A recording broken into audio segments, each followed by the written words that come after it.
Salut la Power Family, j'espère que vous allez bien. Alors, aujourd'hui on est ensemble pour parler du dernier épisode de Power Force saison 2, épisode 8. J'ai pas pu faire de débrief sur les derniers épisodes parce que je n'avais tout simplement plus de micro, mais je vais vous mettre les lives en description qu'on a fait. Comme ça, vous pourrez avoir mes mini débriefs avec Evans. Comme ça, vous pourrez savoir ce que je pense des deux épisodes qui sont passés. Voilà. Maintenant que je l'ai dit, j'espère que vous êtes à jour, parce que si vous ne l'êtes pas, je vous invite à sortir de la vidéo pour ne pas vous faire spoil. Ceci étant dit, on peut commencer. I don't ever slow up, no I don't take shit. I got no love for the fakeness. If you wanna play tough and wanna hate this, I'll always show up. Alors, à commencer par Tommy, qui sait désormais qu'il a les fédéraux sur le dos, grâce à sa rencontre qui n'était pas prévue avec Stacy, la procureure fédérale, qui lui a avoué qu'elle était sur son dos, qu'elle avait une photo, même elle lui a montré la photo d'elle et de lui et de Mireia, désolé. Donc elle essaye en même temps de le faire chanter, mais bon, Tommy est habitué à ce genre de rencontre, à ce genre de face-à-face avec les feds. Donc ça n'a pas vraiment porté ses fruits, mais on connaît le Tommy Parano, donc il va désormais chercher la taupe, et il pense dans un premier temps que la taupe est Jenard, mais après la rencontre avec Jenard, il se dit que peut-être la taupe c'est Vic, et il a pas totalement tort en vrai. Moi personnellement je penserais la même chose. Surtout après que Vic ait trouvé un micro dans sa propre voiture, alors que Tommy cherchait à l'extérieur de la voiture, lui il l'a trouvé à l'intérieur parce que en fait le micro c'est lui qui l'avait depuis le début vu qu'il travaillait avec eux. Autre chose, il y a eu la réunion avec les Sons of Destruction, qui est apparemment un groupe très fort, très puissant, qui est en guerre depuis des décennies avec les CBI.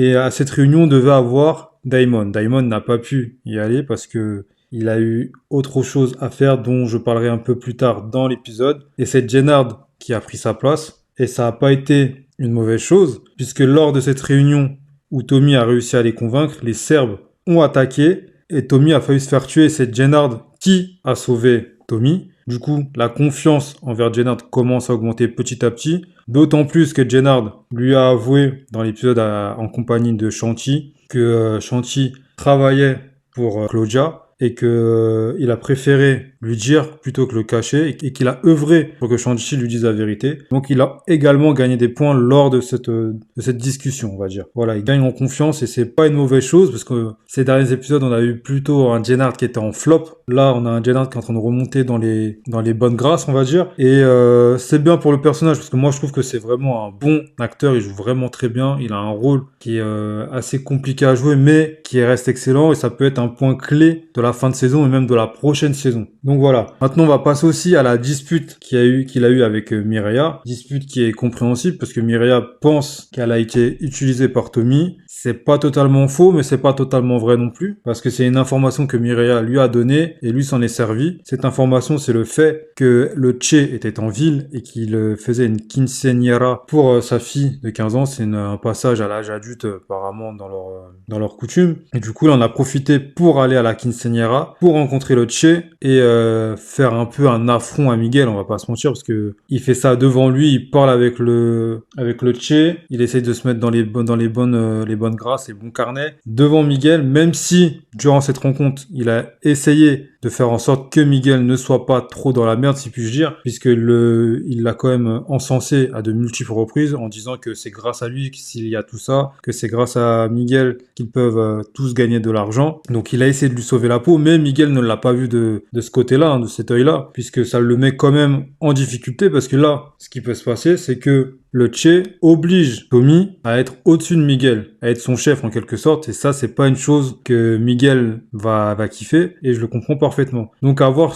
comment ça va se passer, mais moi ça m'étonnerait pas qu'une mini-guerre commence entre Miguel et Tommy, d'autant plus que Miguel ne sait pas que Tommy sort avec sa sœur, enfin on sait pas s'ils sont toujours ensemble, mais en tout cas il a eu une aventure avec sa sœur. Si les photos arrivent à Miguel, un bain de sang peut éclater, et Tommy a été très formel quand il parlait avec Mireia, il a dit que son frère n'était pas un problème, qu'il pouvait le tuer s'il le voulait. Donc ça, c'est un peu une parole de sociopathe, on va pas se mentir, mais à voir quand même. En tout cas, le bain de sang n'est pas loin, moi je le sens en tout cas. Dernière chose avec Tommy, ça va être une bonne chose pour la transition, c'est le fait que il est assisté au meurtre de l'agent de probation de Daimon devant lui par Daimon. Et c'est un truc, d'après le sourire qu'on le voit esquisser, qui l'a fait kiffer. Parce que maintenant, il sait que Daimon va être concentré sur le business et va plus être éparpillé. Et ça, c'est une bonne chose pour Tommy. Peut-être un peu moins pour Daimon, mais c'est une bonne chose pour Tommy. Et lui, il kiffe ça. C'est un peu un sadique et ça va servir à la série. Et je disais que c'était une bonne transition parce qu'on va enchaîner sur Daimon, qui lui a raté un rendez-vous, comme je disais tout à l'heure. Et pourquoi il a raté le rendez-vous? Tout simplement parce que il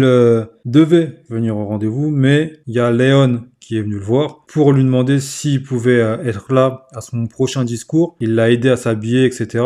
Il lui a fait le nœud de cravate et je vais pas vous mentir, ça se sentait qu'il allait se passer un truc bizarre avec Léon. Je pensais que les Serbes allaient venir et qu'allaient le tuer. Au final, ce ne sont pas les Serbes qui sont venus, ce sont les jeunes de quartier avec qui il avait des problèmes. Léon a essayé de se défendre. Malheureusement, il s'est bien défendu, mais il s'est pris une balle par la suite devant les yeux de Daimon, qui là a pété littéralement un câble, au fond du trou. Et là, je pense qu'on va revoir le Daimon de 96, celui dont on parlait à sa sortie de prison, celui qui était violent, celui qui n'avait quasiment aucun cœur de pierre, d'où le nom Daimon, parce que dur comme un diamant. Donc ça va être plaisant de voir ce genre de personnage, mais il y a toujours un mais. Si Daimon devient aussi violent, ça peut être dangereux également pour Tommy, parce que ça veut dire que seul son avis risque de compter, et que les plans que Tommy a mis en route peuvent échouer à cause de Daimon, parce qu'il va peut-être avoir la lame facile, parce que la façon dont il a tué son agent de probation, c'était une masterclass à la Bumpy Johnson. Pour ceux qui ont pu voir The Godfather of Harlem, d'ailleurs si vous l'avez pas vu, je vous propose de le regarder, parce que c'est vraiment une série incroyable, et vous allez kiffer. Mais ouais, ça va être un petit problème, parce que je pense que le Daimon qu'on va avoir va être sanguinaire. Voilà, c'est ça le mot, il va être sanguinaire, et il risque de laisser beaucoup de cadavres derrière lui. Après, je sais pas si ça va l'empêcher de réfléchir, j'espère pas. Ça va être assez marrant de voir ça, de voir deux sociopathes ensemble, parce que je pense qu'il a quand même un petit côté sociopathe, Daimon, on va pas se mentir. Après, c'est aussi dû à son enfance, si on a pu le comprendre dans les précédents épisodes, ça. Donc, à voir. Maintenant, on va passer à Jenard, qui, dans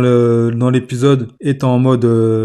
comment on pourrait dire ça, en train d'essayer de se replacer dans les bonnes grâces, comme je le disais tout à l'heure. Sauf que en essayant de se replacer dans les bonnes grâces, il y a Shanti qui est en train de lui monter la tête pour faire en sorte qu'il trahisse Tommy. Mais quand on regarde les réponses que Jenard donne à Shanti, j'ai pas vraiment l'impression qu'il a envie de le trahir. Je pense qu'il a plutôt envie de bien se placer, de mettre le CBI au top, même si c'est pas lui qui le commande. Et d'être un lieutenant ou un truc comme ça, mais d'être bien placé en tout cas pour pouvoir donner quelques décisions pour avoir son quartier, ou je sais pas, mais en tout cas, j'ai pas l'impression qu'il a envie de trahir Tommy. Au contraire, il est en train de tout faire pour être le bras droit de Tommy et de pouvoir travailler main dans la main avec Daimon également. Alors que Shanti, elle, c'est tout le contraire, elle veut que Jenard élimine Tommy, prenne la tête du CBI pour que les deux puissent diriger. Le problème, c'est que si cela arrive, on sait très bien que Shanti ne va pas s'arrêter là. Sa cible, c'est le CBI, mais elle sait très bien que Tommy, à l'heure actuelle, elle peut pas l'éliminer toute seule et qu'elle va avoir besoin de quelqu'un pour l'éliminer. Le meilleur cheval qu'elle peut utiliser, c'est son mec, c'est Jenard, parce que Jenard fait à peu près tout ce qu'a dit. Donc si lui élimine Tommy, elle aura aucune difficulté à éliminer Jenard de l'équation. Et je pense que le plan de Shanti, c'est ça, donc méfiance avec Jenard, mais en tout cas, moi j'aime bien la renaissance de Jenard, le fait qu'il est plus sincère avec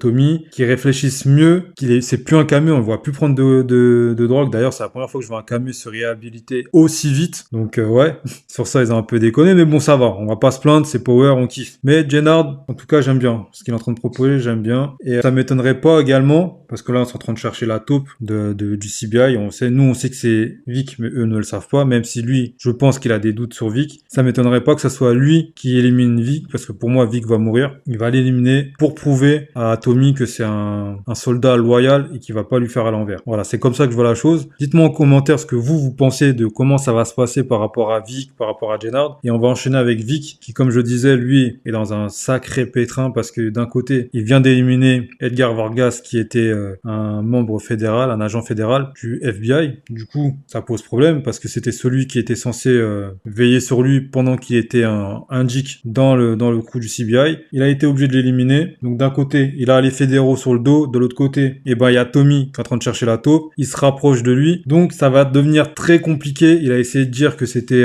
Claudia qui avait balancé tout ça, mais bon, Tommy n'est pas dupe, il sait très bien que c'est pas Claudia qui a fait tout ça. Donc à voir comment ça va se passer pour lui, mais il est dans un sacré pétrin, et moi je le vois, comme je l'ai dit, je le vois pas du tout terminer la saison. Ça m'étonnerait même pas que dans l'épisode 9, il se fasse buter, et ça serait dommage, parce que je pense que Vic, on peut quand même encore le développer. Comment? Je ne sais pas, mais pour moi il y a encore matière à faire, parce qu'il y a des choses à aller chercher. Il est pas complètement inutile ce personnage, et ça serait dommage de le tuer si tôt, mais je pense qu'il va payer échapper parce qu'apparemment il a d'autres projets également, donc ça peut également jouer dans la balance. Donc à voir comment ça va se passer avec ce personnage, mais Vic, je vous le dis, un épisode 9, maximum épisode 10, il est mort. Et c'est Jenard qui le tuera. Vous pouvez le marquer quelque part pour voir la vidéo, je vous le dirai, mais pour moi, épisode 9 ou 10, il va se faire tuer par Jenard. Voilà, c'est dit. Donc maintenant, on passe à Claudia qui, elle, continue son petit business avec les Serbes, qui continue également son petit business avec les boîtes de nuit, où elle fait passer la cam par les stripteaseuses. En parallèle, elle travaille toujours avec Shanti dans le même business, puisque c'est aussi dans les boîtes. Elle a essayé de la doubler, Shanti lui a bien fait comprendre que ce n'était pas une personne qu'on doublait comme ça, et que la prochaine fois qu'elle essayait de la doubler, elle se prenait une balle. Et quand Shanti vous dit ça, croyez-moi, on écoute. On n'essaye pas de faire la maline ou le malin, parce qu'on a très bien vu son caractère dans les épisodes précédents où elle a mis à l'amende son bras droit, elle a mis à l'amende le mec qui était dans la boîte, elle l'a limite fait pleurer. Donc ouais, moi Shanti elle me dit ça personnellement, je blague pas avec elle, je l'écoute, et Claudia devrait faire pareil, parce que c'est pas interdit qu'elle se fasse buter. Bon, moi je pense que Claudia ne mourra pas dans cette saison, en tout cas. Ça va même être un protagoniste assez important dans la prochaine saison de Power, parce que mine de rien, la meuf, on la voit pas, elle fait ses affaires en soum soum, mais elle arrive à monter son petit business, et petit à petit, je pense qu'elle va prendre une part du marché qui sera assez importante, grâce à Shanti également, mais grâce aussi à son intelligence, parce qu'elle est vicieuse, elle est fourbe, et je pense qu'elle va trouver un moyen de s'émanciper de Shanti, ou de l'utiliser, parce que c'est une grosse manipulatrice. Elle va trouver un moyen d'utiliser Shanti pour elle, même si Shanti est censé, après la discussion qu'elle a eue avec Tommy, travailler pour Claudia pour prendre des informations. Donc à voir qui va utiliser qui, mais pour moi je pense que Claudia va plus utiliser Shanti que Shanti va utiliser Claudia. Voilà, je sais pas si vous avez compris ce que je voulais dire, mais en tout cas il va y avoir manipulation des deux côtés. Voilà, donc je pense avoir fait le tour et avoir rien oublié. Si j'ai oublié quelque chose, n'hésitez pas à me le dire dans les commentaires. En tout cas, cette vidéo touche à la fin, mais je voulais vous remercier parce qu'on est de plus en plus nombreux sur ma chaîne et ça fait super plaisir. J'ai été absent pendant quelques semaines par rapport au fait que j'avais pas de micro, donc je pouvais pas enregistrer de vidéo, et j'ai vu que mes abonnés continuaient de monter, donc franchement merci à vous, merci du fond du cœur, ça me fait vraiment plaisir. Et